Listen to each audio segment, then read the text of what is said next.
Hey friend, welcome back to my channel. If you're new here, my name is Dahlia and I'm a system strategist and a HoneyBook Pro.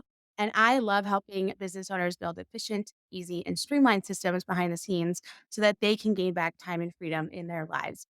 So if you're new here, make sure that you subscribe below so that way you never miss a video and you're always in the loop when something new releases. In this video, we're actually going to be talking to the photographers this week all about building workflows in your photography business. So once you're at a point where you're like, I'm ready to build a workflow, and you're kind of like, I know HoneyBook can automate, but you're kind of like, well, how do I actually get started with that? This video is going to be for you.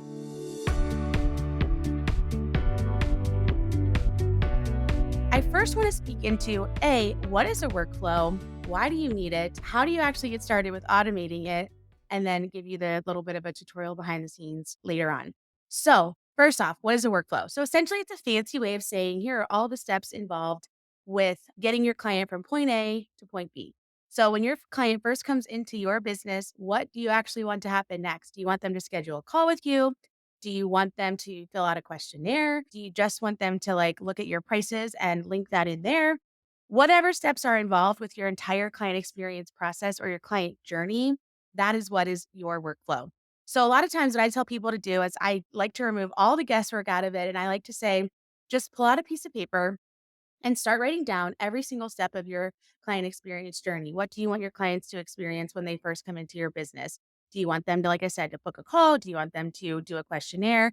Then, when they do one of those steps, do you then want to send a proposal? Do you want to send the contract? What happens after the contract is signed?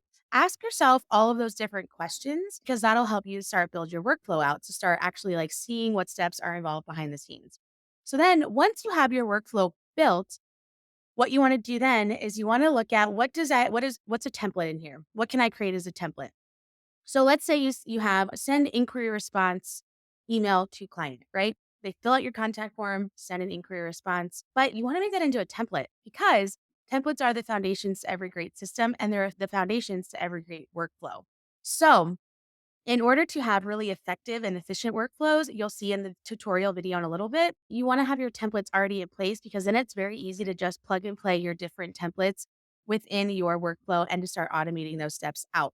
So make sure if you haven't built your templates out yet that you do that and you take a little bit of time to do that.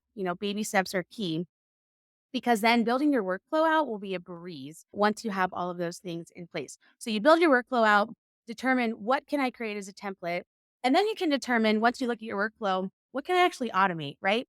So the third piece to this is you want to actually decide, can I actually automate this out or do I need to manually send this step? So a great example of this is sending out a proposal would be more of a manual step that I would propose, especially if you need like a custom payment plan or something, versus sending out a questionnaire. So a questionnaire can easily be automated and you can put a time delay to it in HoneyBook of when to automate that step out versus the proposal is more like client specific.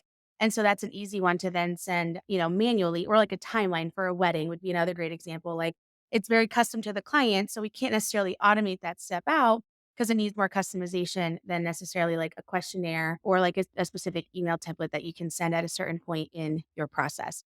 So take some time to build your templates out, think through the steps and decide can I automate this or do I need to actually manually send that myself?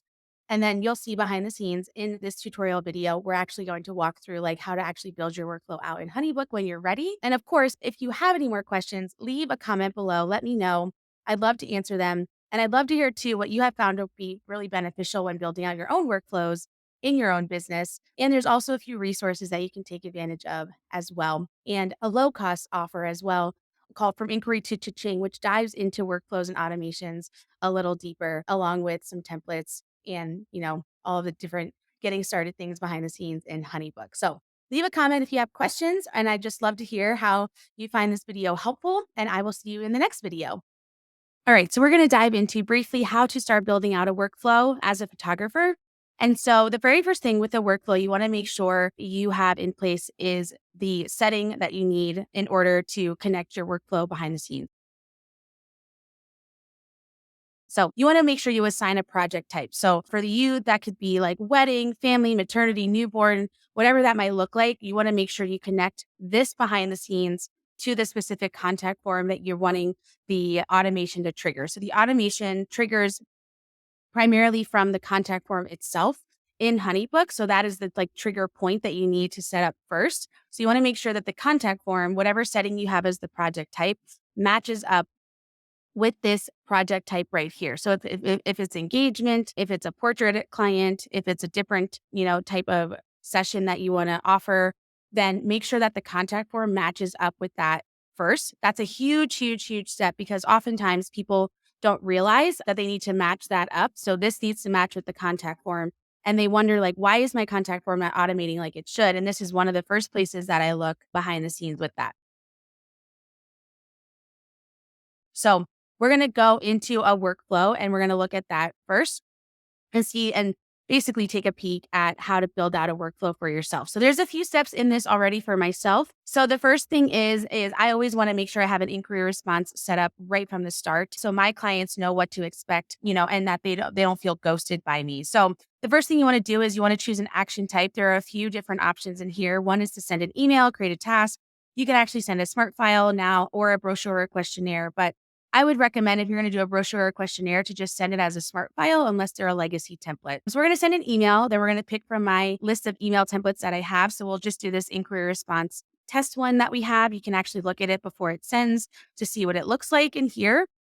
This is why I say too that templates are the foundations to every great system, because when you're ready to build out a workflow, having these already at your fingertips just makes building out a workflow super easy. So then we want to send this out 0 days after the automation is activated. So the activation point again is somebody filling out the contact form. So we want to send it out immediately after the contact form is completed. We want to do that right away. And this is actually turned on, but if I turned it off, it would automate it. But you can see that it says wait for my approval and then send this out. But if I were to turn this off, it will just automatically send this out. So that's the beginning of starting to get automations to start working in your favor. Is you have to get these steps set up behind the scenes first and then decide, do I want to automate this or do I want to manually send this? So then from here, wait 2 days after and then send this next email. Then if I want to create a task, follow the client on social media, if I'm a photographer, I want to make sure I'm engaging with my clients in that way.